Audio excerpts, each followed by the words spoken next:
చర్చికి వస్తాడు, ఇలాంటి ఒక మెసేజ్ విన్నప్పుడు బాగా ఇమర్స్ అయిపోతాడు. చివర్లో ఏడుస్తూ ప్రార్థన చేస్తాడు, కమిట్మెంట్ కార్డు కూడా ఇచ్చేస్తాడు, చేతులు కూడా ఇచ్చేస్తాడు, ఇక్కడికి వచ్చి ప్రార్థన కూడా చేస్తాడు. 4 రోజుల తర్వాత మళ్ళీ మామూలే.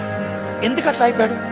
బైబిల్ నుంచి ఒక ఎగ్జాంపుల్ చెప్తాను. వాడికి పైసలు ఉన్నాయి, వాడు యవనస్తుడు, పైగా వాడికి కొలువు కూడా ఉంది, జాబ్ కూడా. వాడిని ఎవడని పట్టుకుంటాడు, ఏం చెప్పు జీసస్. వాడు జీసస్ కనబడితే పబ్లిక్ గా ఏసయ్య వందన, ఏం బాబు ఏం కాదు, ఏసయ్య నాకు ఒక్కటే ఒక్క కోరిక, ఏసయ్య ఏంటి, పరలోకంలోకి వెళ్ళాలి, ఏం చేయాలి ఏసయ్య, దాన్ని నువ్వు ఇలాంటి పనులన్నీ చేయాలి.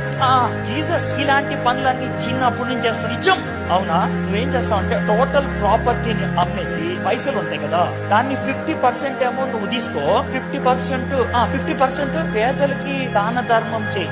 బాయేసా, అది ఆయన రియాక్షన్. వాడు వెళ్ళిపోతుంటే జీసస్ క్రైస్ట్ డిసైపుల్స్ చూసి సూతి బెత్తంలోంచి ఒంటి వెళ్తుందిరా, వీడు మాత్రం పరలోకంలోకి రాడు.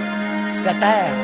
వాక్యం మస్తుంటావు, వాక్యం లోన ఇమ్మర్స్ అయిపోతావు, ఏడుస్తావు, ప్రార్థన చేస్తావు, నేనేం కాదనట్లా. బయటికి వెళ్ళిన తర్వాత కోరిక గుర్తొస్తుంది. అది నీ బాయ్ ఫ్రెండ్ అవ్వచ్చు, నీ గర్ల్ ఫ్రెండ్ అవ్వచ్చు, నీ హాబీ కావచ్చు, నీ హ్యాబిట్ కావచ్చు, నీకున్నటువంటి వీక్నెస్ కావచ్చు, నీకున్న దోస్తులు కావచ్చు, ఏదైనా తొక్కి పడేస్తాయి. మీలో ఎంత మందికి అవకాశం ఇస్తే ఈ డైలాగే, సార్ నాకు బాగుపడాలని ఉంది కావచ్చు. Is it not a reality?